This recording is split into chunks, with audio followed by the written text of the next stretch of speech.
Belajar dari kisahnya tadi Imam Ahmad. Dikabulkan doanya karena banyak istighfar. Ayo, perbanyak istighfar. Itu pertama, tobat bilizan. Astagfirullahaladzim wa atubu ilaih. Saya tanya kini adik-adik nih, remaja. Kalau misalnya kita lagi duduk-duduk di depan rumah, tiba-tiba ada cewek lewat, naik motor, nah tiup angin roknya, kelihatan pahanya. Hei cowok, kira-kira apa kita baca? Alhamdulillah. Bukan alhamdulillah, bos. Salah. Apa kira-kira dibaca, Bu? Apa? Istighfar, palingkan pandangan. Selama bapak tidak berkedip, itu rezeki. Berkedip masih dilihat, maka sudah menjadi dosa. Maka palingkan pandangan. Astagfirullah. Jangan juga mentang-mentang batasnya kedip, nah tahan.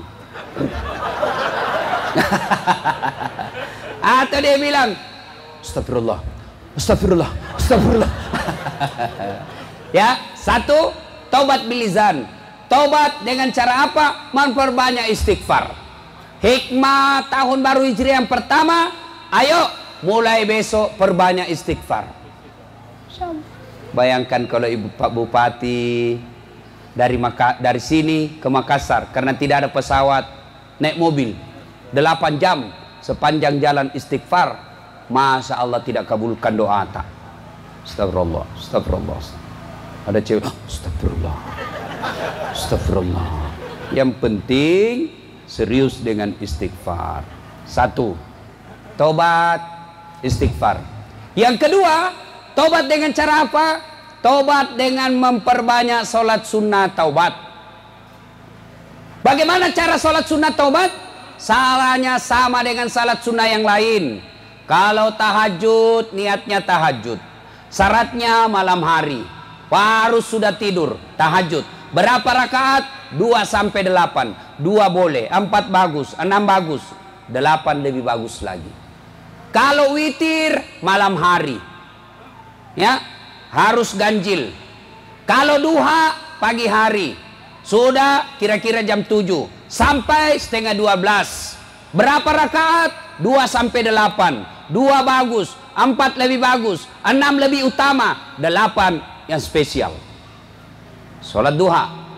Kalau sholat taubat, waktunya paling bagus selesai maghrib, nunggu isya. Boleh setelah isya, boleh. Boleh sebelum asar, boleh. Boleh sudah duhur, boleh. Boleh sudah sebelum duhur, boleh. Tapi waktu paling bagus selesai maghrib, nunggu isya. Kenapa? Karena pergantuan waktu dalam Islam itu antara maghrib, beduk maghrib. Artinya kalau kita taubat setelah maghrib, berarti kita berdoa, mudah-mudahan satu hari tadi Allah ampuni dosaku, masuk hari berikutnya maghrib batasnya, mudah-mudahan Allah mengabulkan keinginanku. Bagaimana caranya Ustaz? Sama salat sunnah yang lain. Saya niat salat sunnah taubat 2 rakaat, sunnah hukumnya bagi saya lillahi ta'ala, Allahu Akbar. Bagaimana kalau tidak dihafal Ustaz? Bolehkah? Boleh. Niat itu bahasa hati, bukan bahasa mulut. Makanya boleh tidak diucapkan. Kalau bapak wudu, mak jenneki ada di dalam hati tak, maukah ini sholat taubat? Itu niat. Tidak harus diucapkan. Tapi kalau diucapkan bagus juga. Tidak diucapkan tetap sah. Sholli sunnatal taubat rakataini lillahi ta'ala, Allahu Akbar. Nggak hafal bahasa Arab, bahasa Indonesia. Saya niat sholat sunnah taubat 2 rakaat, sunnah hukumnya bagi saya lillahi ta'ala, Allahu Akbar. Tidak hafal juga itu Ustaz. Ambil cara praktis, menghadap kiblat, berdiri tegak, baru bilang maki begini, Tuhan sembah sunat taubat kainina, Allahu Akbar. Sudah nih.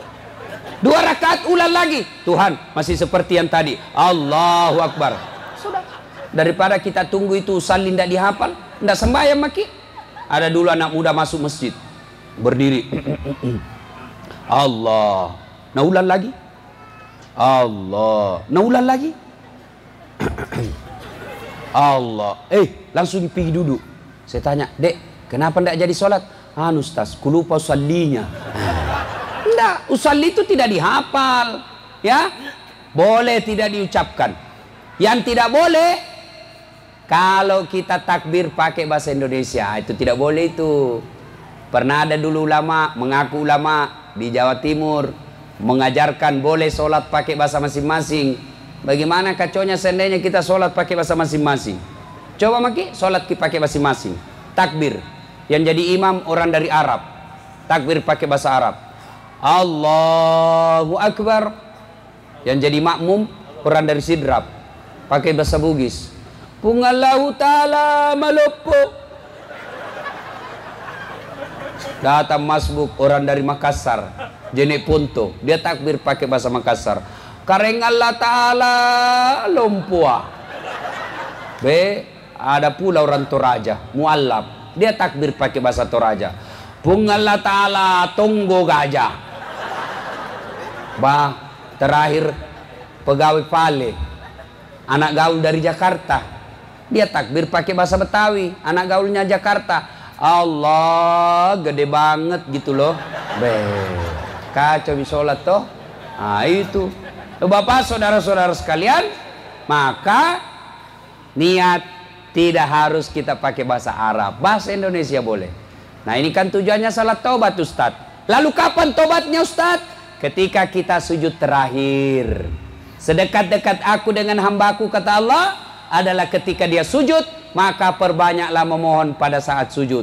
Maka jangan heran kalau kita lihat ada sholat sunat Ustadz, lama betul sujudnya dibanding ruku-ruku sujud sebelumnya. Sujud terakhirnya lama betul. Kenapa? Karena memang dia berdoa, dan tempat paling baik berdoa adalah ketika sujud terakhir. Maka para caleg, banyak-banyaklah sujud untuk berdoa. Kalau kau tidak pernah sujud, meskipun kau hambur baju kaos, kau hambur duitmu, apa Nabi bilang? Ambil duitnya, tolak masuknya.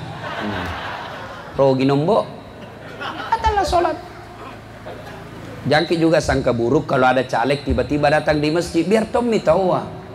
Ini orang datangi, tidak datang di masjid, kita keriti. Apa itu tidak pernah datang masjid? Sekalinya mencalek datang di masjid, kita keriti lagi.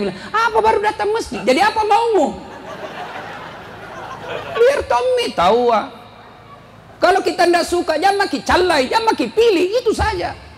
Karena kalau kita celah, bapak dapat dosa, juga tidak dipilih. Dua dosa tak. Jelas ya? Sudah. Tobat. Lalu kapan tobatnya Ustadz? Sujud terakhir. Tapi tidak boleh diucapkan, dalam hati saja. Dalam hati. Anggaplah dalam hati Pak, anggaplah. Karena kalau saya jelaskan ki dalam hati, pasti tidak mengerti ki. Anggap saja ini bahasaku yang saya ucapkan dalam hati. Sujud terakhir. Ya Allah, ampuni dosaku ya Allah. Tadi di kantor saya hilap. Saya pegang tangannya sekretarisku, nah pegang kak juga Tuhan. Jadi baku pegang-pegang maki.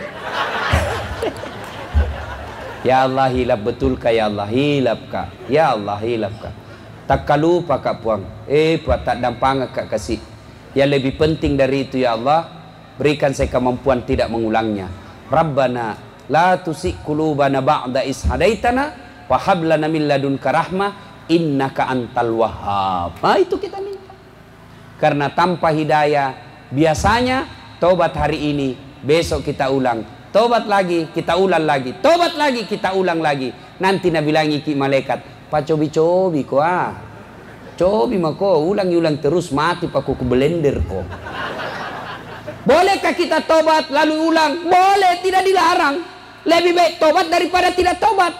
Kalau tobat 50-50, maksudnya apa Ustaz? 70-80. Artinya apa? 50-50. 50% dikabulkan tobat, 50% tidak. Tapi kalau kita tidak tobat, percaya maki tidak dikabulkan. Kenapa kita tidak minta? Maka tobat saja. Suatu kali datang anak muda berkata kepada Nabi, "Ya Rasulullah, saya berdosa, saya maksiat." Nabi berkata, "Kau tobat, tapi kuulang lagi." Tobat kau lagi, kuulang lagi, tobat kau lagi, kuulang lagi, tobat kau lagi, sampai iblis putus asa untuk menggodamu. Jadi kata lagi ini anak muda, akhirnya dosaku banyak, akhirnya dosaku numpuk. Nabi jelaskan, dosamu banyak, ampunan Allah jauh lebih banyak. Coba, enaknya itu Tuhan tak? Kita yang tidak mau bertobat. Kenapa? Selalu berpikir, masih lama ya mati, masih lama ya mati. Siapa janji kok? Siapa janji kok masih lama? Yang namanya kematian, tua mati, anak muda mati, tentara mati, polisi mati, kepala dinas mati, bupati dan tahu ada di depanku bela. Coba, artis mati, camat, biar mika anak buana jadi bupati. Ustaz di belakang sedikit. Siapa tahu Cak Sia kalau ustaz duluan. Tapi kalau saya ibu tidak ada masalah. Ibu-ibu duluan, saya di belakang boleh. Atau saya di belakang kita mau duluan boleh juga. Coba. Jangan kita ditipu oleh setan. Selalu setan tipu kita. Yang mau dulu kamu lanji tua pokok. Kalau keburu mati ki. Ayo. Kalau kita sudah tobat tiba-tiba mati, mudah-mudahan Allah kabulkan tobat tak. Dan hebatnya itu Tuhan Pak, beda dengan manusia. Kalau Bapak minta maaf sama manusia biasa tidak ikhlas. Datang orang minta maaf sama saya, Ustadz, maafkan Kak. Kenapa? Dulu waktu 2013 waktu Pilwali Makassar, itu kita suruh Kak bikin baleho 10. Iya. 3 jiku bikin Ustaz. Yang 7 jadi kantong Ustaz. Maafkan Kak. Iya, saya maafkan kok, tapi jangan kau lagi lewat depan rumahku. Coba. Masih ada ikhlas. Tapi Allah coba dengarkan firman Allah. Kau berdosa, saya maafkan kau. Kau datang dengan berjalan, aku sambut kau dengan berlari.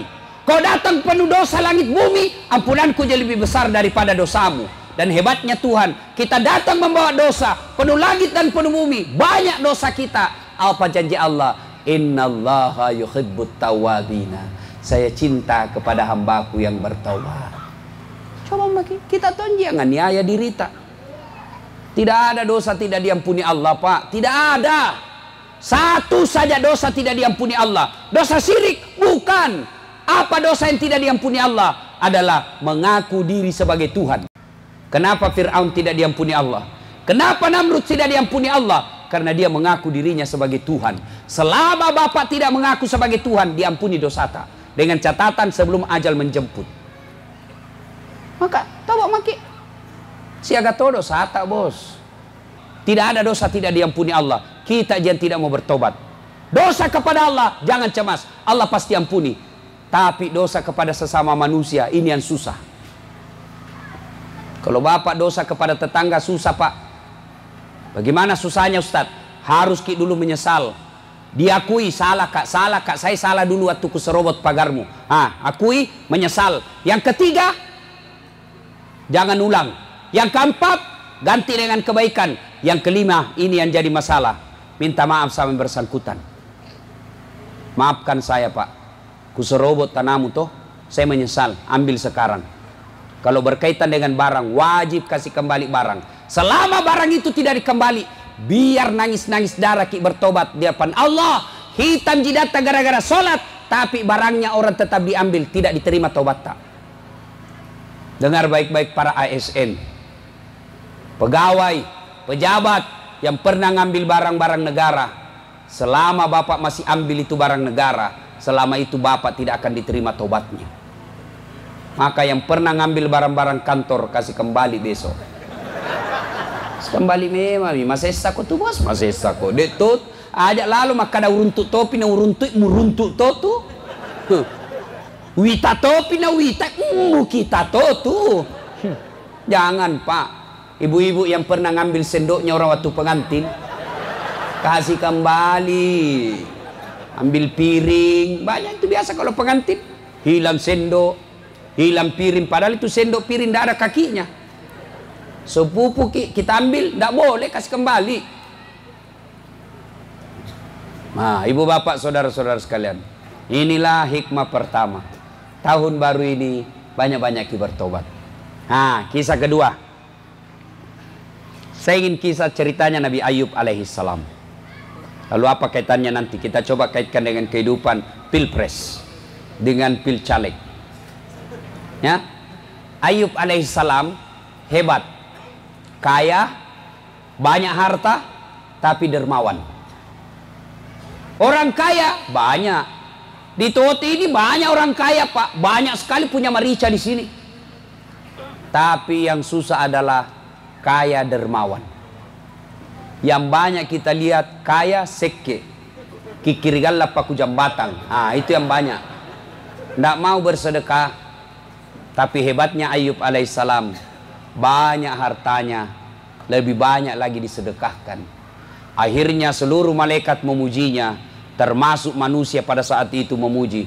Luar biasa kedermawananmu kau Ayub. Iblis bilang begini, Tuhan, ndak kuakui itu Ayub. Dia begitu karena dia kaya. Dia rajin beribadah karena dia kaya. Coba kalau dia miskin, berhenti dia sholat. Bilang Tuhan, Iblis, saya lebih tahu dari kau, jangan kau banyak bicaramu. Cuma dalam kitab tidak tahu begitu bicaranya. Ini gayanya Ustadz Das'ad supaya tidak mengantuk ki. Bilang Tuhan, saya lebih tahu dari kau, jangan kau banyak bicara lah. Bilang Iblis, tidak. Dia begitu karena dia kaya. Coba saya kesempatan, kasih saya waktu menggoda dia, saya habiskan itu hartanya. Bilang Tuhan, silakan. Hancur dia punya peternakan. Tadinya kaya, jatuh bangkrut. Datang iblis. Ayub, sudah mau itu sembah Tuhanmu. Apalagi Tuhanmu kau sembah? Bayangkan ambil hartamu. Kaya kau tadi habisi semua hartamu. Untuk apa lagi kau sembah? Apa kata Ayub alaihissalam? Inna lillahi wa inna ilaihi raji'un. Segalanya datang dari Allah, segalanya kembali kepada Allah. Allah yang kasih saya harta, Allah yang inginkan, ya diambil lagi. Memang bukan saya punya, ini titipan. Syukur alhamdulillah saya sempat kaya. Banyaknya orang dari lahir sampai mati miskin. Saya alhamdulillah sempat kaya. Luar biasa. Kalau begini pakai perasaan kepala dinas camat, aman, tidak ada stres ketika non job. Ya alhamdulillah. Sudah tomat dulu waktu Pak Hatta. Cuma karena pilkada salah picak kak, ya dikasih pinggir kak. Alhamdulillah sana ada sempat tomat dapat mobil dinas. Alhamdulillah banyak nih tuh pegawai tidak dapat. Tenang perasaan. Jangan lagi bilang ndak sportif apa saya sudah mina kena kuabala. Sudahlah, kalau ini kita pakai tenang perasaan. Inna lillahi wa inna ilaihi raji'un. Oh, Nabi Ayub tetap giat beribadah. Akhirnya Allah sindir itu iblis. Apa? Masih mau kok? Coba kau toh. Habis hartanya. Masih soleh dia. Nabi bilang iblis tidak. Dia begitu karena dia punya anak. Coba kalau tidak ada anaknya. Tidak begitu itu. Nabi bilang Tuhan, saya lebih tahu dari kamu. Nabi bilang tidak. Kasih saya waktu untuk menggoda dia. Akhirnya apa? Meninggal anaknya. Datang lagi iblis. Ayub, apalagi itu kau sembah Tuhanmu? Hartamu habis ambil. Sekarang anakmu lagi ambil. Apa Nabi bilang Ayub alaihissalam? Inna lillahi wa inna ilaihi raji'un. Iya anaknya. Taruh na puangnya. Melok ni nala puangnya. Tanya memang ya punna. Ini anak titipan Allah. Allah menginginkan. Memang bukan saya punya. Silahkan. Alhamdulillah saya syukur sempat merasakan punya anak. Berapa banyak orang puluhan tahun sudah menikah tidak punya anak. Langsung Nabi bilang mahasiswaku, iya Ustadz sama. Saya mau 27 umurku tidak punya kak juga anak. Aku bilang bagaimana aku mau punya anak? Nanda ada istrimu sota. Tapi ada lebih jago pak. Tidak ada suaminya ada anak. Lebih hancur lagi nih dongo. Ini pergaulan bebas. Hati-hati ibu. Hati-hati bu ya. Bu, pak, buat kita semua. Kira-kira bulan lalu pak, sebelum saya ke Turki, ada anak curhat usia 15 tahun. 15 tahun SMP. Curhat apa? Hamil pacarnya. Dan pacarnya juga usia 15 tahun. Saya tanya itu anak, bisamu itu umur begitu kok bisa? Saya tanya, penasaran kak ingin tahu. Berapa itu perempuan pernah kau kasih begitu? Karena tidak mungkin satu. Nabi bilang 5 Ustaz. Yang membuat saya merinding dan ketakutan apa dia bilang? Waktu saya tanya, di mana kau lakukan? Dan tidak bisa kau masuk hotel. Apa Nabi bilang? Di rumahnya itu perempuan. Bagaimana caranya? Dia bilang, orang tuanya kan pegawai. Saya sudah tahu jam pulangnya. Hati-hati Ibu. Suami istri bekerja, anak tak sudah gadis, dan malam pi baru ada Ki di rumah. Hati-hati Ki. Jangan sampai terlalu sibuk Ki cari harta, jabatan, pangkat. Anak tak berzina di rumah tak. Begitu kita mati ini nanti yang kasih perkara Ki Pak. Karena tidak ada nanti pertanyaan terpilih jako DPR. Ketika kita dikubur tidak ada pertanyaan itu. Berapa periode kau di DPR? Nah, ditanya itu anak tak, kenapa bisa itu kau berzina di rumahnya anakmu? Anakmu berzina di rumahmu, sibuk duduk kau toh. Hati-hati Pak. Dan ini terjadi. Bukan di sinetron, fakta. Mengerikan. Saya lagi pulang mengajar dari Unhas, saya putar radio. Saya dengar berita Pak, apa berita? Kementerian Pemberdayaan Perempuan melakukan riset terhadap anak SD sekitar 6 juta penduduk SD. Ditanya, pernahkah kau melihat adegan-adegan porno? 3% dari 6 juta itu yang menjawab tidak pernah. 3% saja. Apa yang rusak anak tak Ibu? Apa yang rusak anak tak Pak? Handphone. Begitu Bapak belikan handphone anaknya yang mahal-mahal tak 1 juta ada kameranya. Itu sama anak tak kita suruh nonton film porno. Kenapa bisa Ustadz?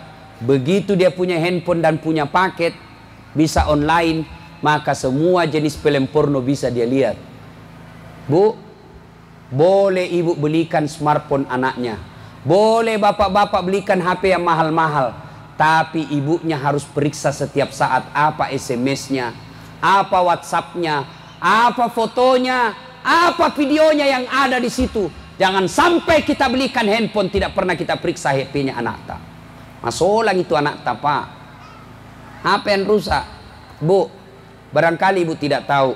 Karena kita kasihan sibuk makin cari nafkah. Apa yang rusak anak tak sekarang? Ada yang namanya video call. Apa itu video call? Video sambil dia lihat videonya. Menelpon sambil dia lihat gambarnya. Kalau nelpon manual yang dengar saja. Itu tradisional. Sekarang anak-anak menelpon pakai video. Nah lihat itu anak tak yang cewek. Karena di dalam kamar. Supaya tidak kedengaran pakai headset. Baku bicara mi. Nah bilang mi cowoknya. Jangan kau ngomong nah supaya tidak dengar mamakmu. Ya, lihat ke bibirmu dek. Kasih keluar lidah tak. Kasih turun di leher. Ini, Nabi mencok deh putihnya penasaranku. Lihat ki deh. Iya dong kan saya anak mami kak. Kasih lihat turun-turun lagi sedikit. Cek depi. Masolang anak tak nampak guru salah. Hati-hati ki bu. Kasihan kak lihat anak-anak sekarang bu. Kasihan. Jangan sampai kita kaya. Bagus, rumah tak mewah, tapi anak tadi tiduri orang di rumah tak sendiri. Hati-hati ya, hati-hati.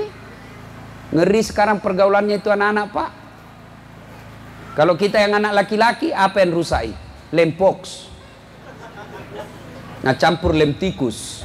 Sebulan sekalian mau ke campur lem Korea, nah ndak bisa tak buka mulut nu dong.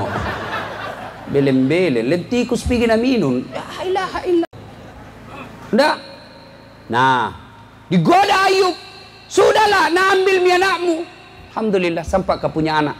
Bilang Tuhan, apa? Hebat toh. Luar biasa itu Ayub. Apa dia bilang lagi di iblis? Tidak, dia begitu karena dia sehat. Coba kalau dia sakit. Apa Nabi bilang? Tuhan, saya lebih tahu dari kau. Silahkan kau coba. Coba lagi, sakit Nabi Ayub. Sakitnya Pak, seluruh anggota tubuhnya dimakan ulat. Sampai detik ini ilmu medis menunjukkan tidak ada orang yang pernah sakit seperti sakitnya Nabi Ayub. Datang iblis. Ayub, apalagi itu kau sembah Tuhanmu? Nak ambil hartamu, nak ambil anakmu, sekarang nak kasih sakit kau lagi. Agapi. Apa kata Ayub alaihissalam? Inna lillahi wa inna ilaihi raji'un. Segalanya datang dari Allah, segalanya akan kembali kepada Allah. Alhamdulillah sempat kak sehat. Baru kak sebentar sakit ini. Masya Allah. Nabi bilang, Tuhan apa? Lihat tahu, hebat memang itu hambaku. Nabi bilang, tidak. Dia begitu karena apa? Karena ada orang di sampingnya. Dia bilang, tidak. Biar dia sendiri itu memang tong. Datang lagi iblis. Nah, hasut lagi itu satu kampung. Usir itu Ayub. Kalau dia ada di kampungmu, nah lele mana kolasanna? Usir dia. Datanglah kepala desa. Ayub, maafkan kami. Kami takut dengan penyakitmu. Minta maaf, tinggalkan kampung ini. Akhirnya Ayub alaihissalam diusir dari kampungnya. Tapi Ayub alaihissalam tetap bersabar dan memuji Allah. Nabi bilang, Tuhan apa? Hebat tuh. Sendiri itu masih jago. Nabi bilang lagi iblis, tidak. Dia bisa begitu. Kenapa? Karena ada istrinya yang rawat. Coba kalau tidak ada istrinya. Nabi bilang, pima potensi. Dihasutlah ini istrinya. Akhirnya apa? Terhasut istrinya dan berkata kepada suaminya, Bang, sayangku. Itu istri Nabi itu selalu panggil. Dia bilang, Bang, Anda kan Nabi. Tolong berdoa kepada Allah. Mila doaki ko puangi supaya sauki sembuh penyakit kita. Apa kata Ayub alaihissalam? Sayangku. Oh, itu Ayub dan umumnya para nabi romantis sama istrinya, Pak. Ini bapak-bapak, kalau ngomong kisah istri tak kita panggil sayang ji. Nah, nabilah magilek-gelek Ustaz. Padahal waktu dulu diodo-odo sangin sayang. Hati-hati ki sayang. Batu sayangku, batu sayangku. Itu waktu masih pengantin baru. Sekali na 3 mi anak na bonyok-bonyok mi. Tak tumpuk kaki nestrita apa kita bilang di mana simpang matanu dong. Nabi bilang Ayub alaihissalam. Nabi bilang istrinya berdoa ki supaya sembuh. Anda kan Nabi. Dengar jawabannya Nabi Ayub, Pak. Saya malu berdoa kepada Allah. 81 tahun saya sehat, baru ke 16 tahun sakit. Masa saya mau berdoa? Malu saya. 81 tahun saya sehat, baru 16 tahun saya sakit. Saya malu minta kepada Allah. 16 tahun, Pak. Kita baru 3 hari sakit gigi. Tidak mau api berjamaah. Kenapa? Karena saya yang sakit. Rajin kupi mesin anak kasih sakit. Kenapa? Bukan yang pabotor, Tuhan. Coba Ayub alaihissalam 16 tahun sakit, malu berdoa kepada Allah. Akhirnya apa? Istrinya jengkel. Dia bilang, sudah bipale urusi alemu, disuruh kau melodot ya toko, urusi alemu, usalaiko. Maka dia Nabi Ayub, lo no pale, pergi mako. Tapi ingat, kalau kau pulang nanti ku cambok kau 100 kali. Nabi bilang, maafkan saya bang, saya tinggalkan, capek kau urus kau. Masya Allah. Ada perempuan begitu di sini? Ada? Begitu pensiun suaminya tidak pernah mina urus. Yang kayak begitu kasih begitu orang pensiun kok dong. Itu laki-laki kalau pensiun bu peka sekali perasaannya. Percaya ki, postpower syndrome namanya. Sangat peka perasaannya. Sampai-sampai ada majelis taklimku di Makassar bilang begini, Ustaz, tidak tahu ini kenapa saya pensiun gampang sekali tersinggung. Itu pekerjaanku semenjak pensiun. Pagi-pagi nonton itu baring-baring kok dong. Nonton televisi. Ada itu kucingnya, cucuku itu di sampingku juga baring-baring. Lewat istriku nak tendang itu kucing. Apa ini kucing? Tidur saja kerjanya. Saya tersinggung. Jadi kau dong kasih begitu suami tak, jangan kasihan. Sekali aja lewat lagi di jalan Sungai Sadang. Dia bawa mobil mi kasihan.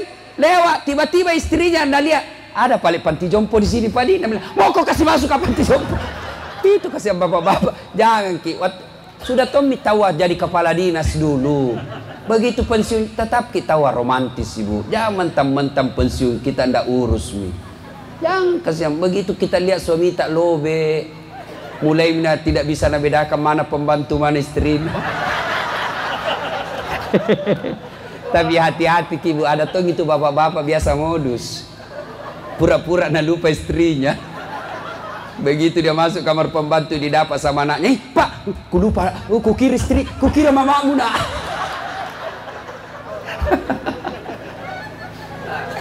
Akhirnya pergi pergi istrinya. Apakah sepeninggal istrinya Ayub alaihissalam kehilangan kesabaran? Tidak.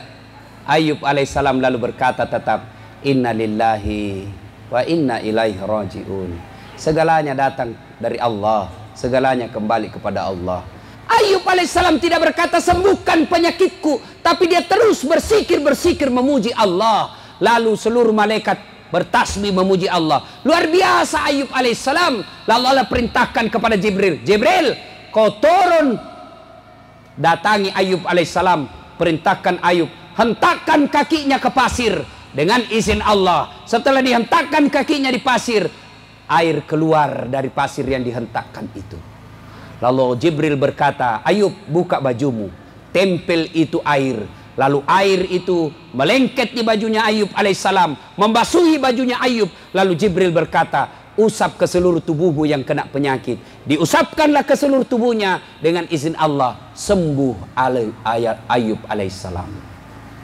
Begitu sembuh Ayub alaihissalam mulai berniaga lagi, sukses usahanya, makmur kembali hidupnya. Datang lagi istrinya, bang, ada pang kak kasih, takkan lupa kak kasih, kasih nah. Ada perempuan begini di lu? Ada? Nggak ada. Ini perempuan soleha semua ini. Oh baik semua kuliah ini, cantik-cantik, masya Allah. Tapi itu pina cantik kalau pergi pengajian. Kalau mau tidur sama suaminya daster 3 hari tidak ada cuci.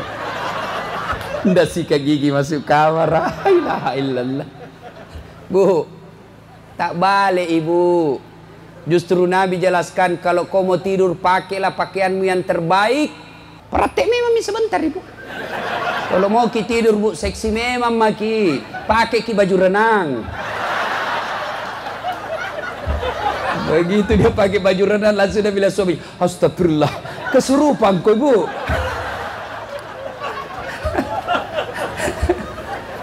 Tapi serius ini bu ya. Dan ibu majelis taklim. Oh alhamdulillah itu majelis taklim cantiknya kalau pergi pengajian. Bahkan salawatnya baik. Saya bayangkan ini bu penghuni surga. Andai pulang suaminya, dia dandan cantik-cantik, suaminya ada di sampingnya, lalu dia bersalawat di depan suaminya, berdandan untuk menyenangkan hati suaminya, lalu dia bersalawat menghibur suaminya. Insya Allah ibu penghuni surga. Tidak, pulang suami cari nafkah, di kantor dimarahi sama Pak Wakil, di jalan kempes bam mobil, kehujanan, sampai di rumah istri daster tinggi sebelah, kelihatan tali BH, penuh badak pica.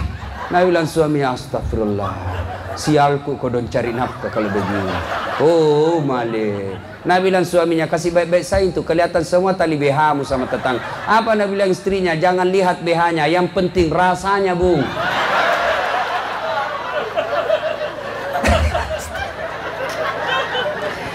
Bagaimana kita tidak menderita fisik Pak cepat tua? Bagaimana kita tidak cepat pikun istri pakai jili-jili di rumah Pak? Kita nonton sinetron yang kita lihat Agnes Monica, dilihat cantik-cantik, balik kile istri tak, berat badannya 120, rambutnya acak-acakan, duduk di kursi na angka kakinya,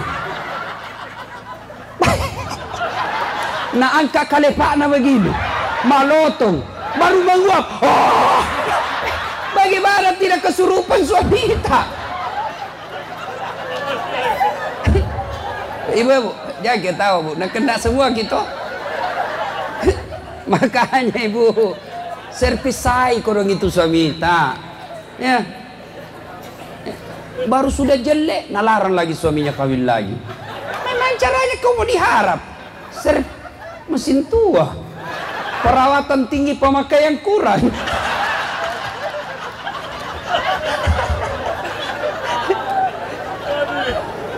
Maka bawalah ini oleh-oleh pulang. Romantis ki bu kalau pulang ki. Baik-baik ki sama suami kita. Masa majelis taklim pengajian tiap bulan ki baru ndak baik akhlak tak sama suami.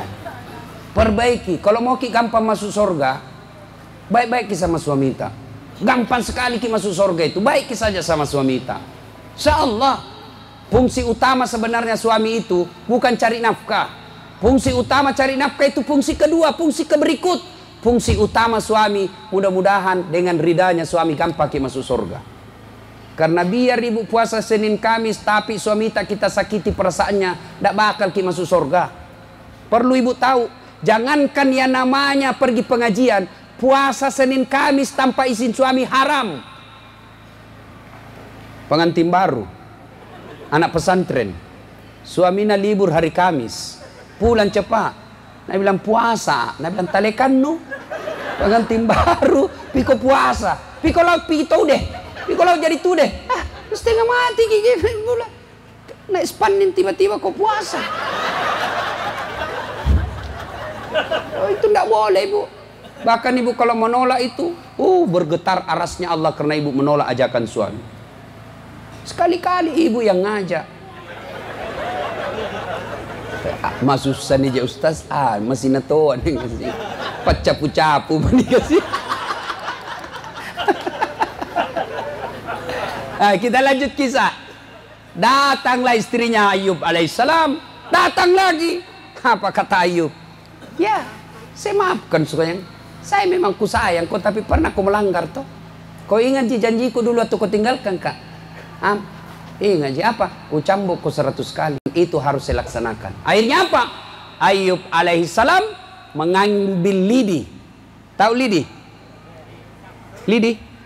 Dia ambillah 100 lidi, lalu diikat jadi satu, lalu dia pukul istrinya. Di mana dia pukul? Nah bilang Ayub, saya harus pukul kau dek 100 kali. Deh, bisanya itu, jangan kau banyak bicara. Bagaimana caranya? Angkat telapak kakinya. Dia angkatlah telapak kakinya istrinya Ayub alaihissalam, lalu Ayub alaihissalam memukulnya 1 kali, 100 kali. Kenapa? 100 lidi 1 kali sama. Dan di mana yang dia pukul? Telapak kakinya. Jangan sampai bapak salah paham. Pulang dengar ceramah bahwa boleh memukul istri, dia pulang dia pukul istrinya. Pak, beleng. Bukan muka dipukul pak, telapak kaki. Itu pun pukul bukan karena marah, pukul bukan melukai, pukul bukan untuk menyakiti, tapi dipukul untuk mendidik. Itu boleh, Islam itu membenarkan wanita dipukul, tapi telapak kakinya. Jangan pernah begini. Ya, masa laki-laki. Lebih baik bapak diamlah. Kalau sudah tidak suka ya sudah, pisah ranjang. Cara mendidik istri kan pertama tegur. Bu, sembahyang ku ibu. Berapa kali makin dikasih tahu sembahyang saiki. Malu-malu gitu sama Nakta. Bagaimana Nakta mau sholat kalau mamanya tidak sholat? Sudah, halus dulu. Ternyata besok masih tidak sholat. Mulai naik tekanan suara. Cara kedua, suara mulai apa saya sudah bilang? Kau sholat, masih juga tidak sholat. Mulai naik tekanan suara. Masih juga tidak mau. Maka cara ketiga pisah ranjang.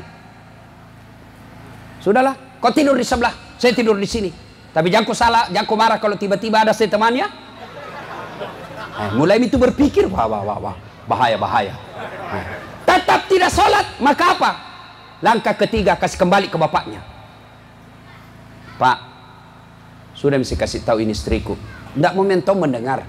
Siapa tahu dengan bapak baru mendengar. Saya titip kembali istriku ke kita. Itu, kembalikan dulu ke orang tuanya. Ternyata masih tidak mau. Bapak ambil langkah berikutnya. Kasih tahu. Demeto milik mengkalinga. Apa boleh buat? Izinkan saya kawin lagi. Kecuali kalau kau masih mau berubah, tidak bakal saya ada perempuan lain di hatiku. Tapi kalau kau tidak mau berubah, saya tidak mau berperkara di akhirat. Kau yang tidak sholat, saya masuk neraka. Lebih baik saya cari perempuan yang taat sama saya. Oh, pusing mi pak. Langsung bisa main mi pale bawa pulang cepat. Mama sembahyang mak, insya Allah sembahyang mak. Begitu. Tidak langsung dipukul pak. Saya tidak masuk akal kalau ada laki-laki pukul istrinya. Masuk di akal. Masa laki-laki pukul perempuan? Ya. Ibu juga. Sebenarnya itu laki-laki tergantung je perempuannya. Tergantung perempuannya. Ada beberapa pejabat-pejabat curhat sama saya. Tidak berani kawin lagi. Kenapa? Baik sekali istrinya. Coba kalau bicara ki sopan. Iya daeng. Kita ji. Kalau itu mi baik, kan kita tuan seimam. Tenang perasaannya laki-laki. Kalau kita bicara kasar terus, dongok memang tongko kau lah bolong. Mangojek ko hilang sa motormu. Madangka ko rugi ko sede. Bawa ko lagi perahu tak balik lagi perahumu. Piko bawa mga pete-pete jungkir lagi. Na ame mentonu tahu dongo. Nah bilang suaminya, kau tahu jak dongo, kenapa kamu kawin sama saya? Berarti kau lebih dongo dari saya. Aku dongo tolo suami istri. Ya, hikmah ini, ayo perbaiki rumah tangga. Tahun ini hikmah Hijriah, perbaiki rumah tangga. Bagaimana cara memperbaiki rumah tangga? Salah satu adalah kuncinya sabar. Para pejabat, kalau mau sukses memimpin jabatan, Pak, sabar. Dimaki di demo, sabar. Dihina, sabar. Memang begitu. Jangan jadi pejabat kalau mau tidak mau dikritik, jangan. Kalau tidak mau dikritik, jangan jadi pejabat publik. Lebih kita tinggal di rumah tak. Mau jadi pejabat di rumah tak maki, bikin maki. Bu, kau kepala dinas rumah tangga. Kau nak, kau paling tua, kau kepala dinas pendapatan daerah. Saya bupati. Tapi di rumah tak maki, kita tahu mau baku sanjung-sanjung. Salah orang kalau nak kritik, ada urusan apa orang mau kritik na rumah tangga tak? Jadilah pemimpin rumah tangga, tidak nak kritik maki orang. Tapi ketahuilah, meskipun kita pemimpin rumah tangga masih bisa kita kritik orang. Meskipun dalam rumah, kapan? Ketika kita pukul istri tak, maka masuk polisi memeriksa kita. Itu. Jadi bapak, saudara-saudara, bersabarlah. Lalu bagaimana orang bersabar itu? Dijelaskan dalam Al-Quran, orang bersabar itu alladzi iza asabatu musibah qalu inna lillahi wa inna ilaihi raji'un. Contohlah Ayub alaihi salam. Ibu-ibu dalam rumah tangga, resep sabar tidak ada mikala. Saya bilang saya sama mamaku, mak, melok kiruntuk pakai-pakai dek nagaga kalai. Aga nana sabara. Dek nagaga kalai rusak barai. Tapi mapedi nyawa tak nak. Karena sabar susah, sabar berat. Kenapa bisa berat itu sabar? Karena hadiahnya memang apa? Innallaha ma'as sabirin. Allah bersama orang-orang yang sabar. Bersama dengan Allah. Orang sabar, hadiahnya bersama dengan Allah. Kenapa? Karena sabar itu berat. Kalau sabar tidak berat, hadiahnya bukan bersama Allah. Cukup kipas angin atau setrika. Coba kalau bersama Allah, Pak. Luar biasa kalau kita sudah bersama Allah. Bersama-sama bupati saja senang maki. Coba kalau bapak bersama bupati. Satu mobil sama bupati. Saya pernah satu mobil sama gubernur. Waktu itu masih Amin Sam gubernur. Satu mobil saya, Pak. Duduk di sampingnya. Begitu kumpul jamaah. Ku buka kaca mobilku. Dalam hatiku, lihat kok. Gubernur. Itu baru manusia, kita sudah bangga. Gimana kalau kita bersama dengan Allah? Pasti kemuliaannya lebih tinggi. Dan itu resepnya sangat gampang. Bersabar. Sudah maki habis uang. Sosialisasi 4 bulan. Dijual sawah. Pasang baleho. Sosialisasi kehujanan. Ternyata tidak terpilih. Sabar ki. Nah ada mikala itu. Sabar ki. Saya dulu Pak. Daftar tonga tentara. Waktu tamat SMP, SMA, daftar ke tentara, mau tonga jadi akabri penerbang. Karena kuliah ada itu sekampungku akabri, kalau pulang Pak banyak tempel-tempel di dadanya. Mau tonga, dia kalau jalan begini tuh. Pergilah saya daftar dengan harapan menjadi apa? Akabri penerbang. Begitu tes fisik tidak lulus. Kenapa? Ceper. Dah cukup tinggiku. Waktu itu kurang 1 senti. Ada temanku lulus Pak, teman sekelasku. Padahal tidak pernah tinggi nilainya, tidak selalu ku kalah nilainya Pak. Dia lulus akabri kepolisian. Sekarang dia reserse di Sulawesi Barat. Satu bunga-bunga. Reserse, pakai baret merah. Saya sekarang dulu tidak lulus tentara, sekarang saya pakai baret merah.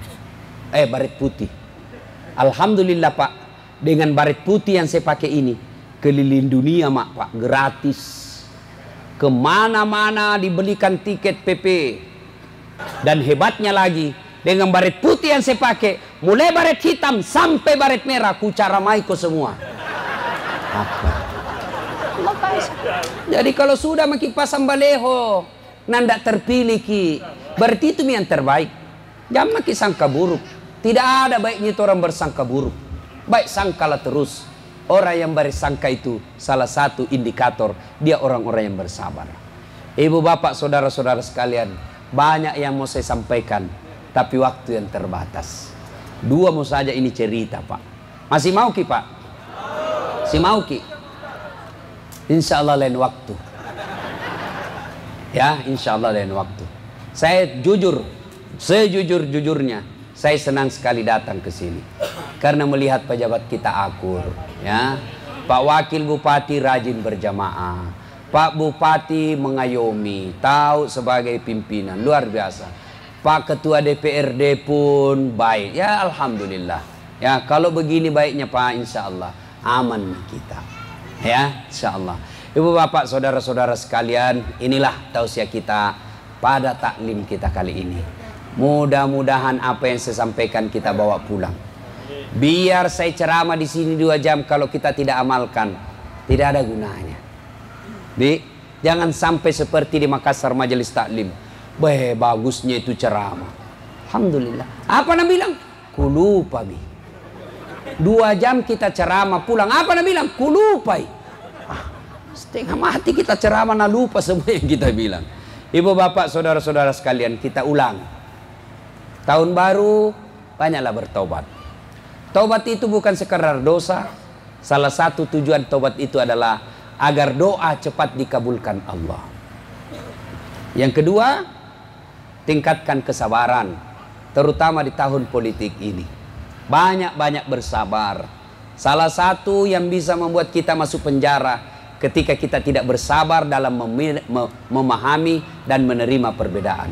Kalau kita tidak bersabar dalam menerima perbedaan, maka biasanya kita berujung di penjara. Apa itu yang saya maksud tidak sabar? Dimaki-maki calon tak, tersinggung. Akhirnya apa? Kita berkelahi, orang jadi presiden, kita masuk penjara. Gara-gara apa? Karena bapak tidak bersabar. Sabar pakaian sebaik-baik pakaian. Innallaha ma'as-sabirin. Sesungguhnya Allah bersama dengan orang-orang yang sabar. Inilah tausiah kita, mudah-mudahan ada manfaat. Sebelum kita akhiri, mari kita berdoa kepada Allah Subhanahu wa taala. Mohon izin untuk mengaminkan doa yang kita hajatkan. Sebelum kita berdoa, mari kita kirimkan suratul Fatihah kepada Rasulullah Muhammad sallallahu alaihi wasallam. Khasiat dan keutamaannya kita ikhlaskan untuk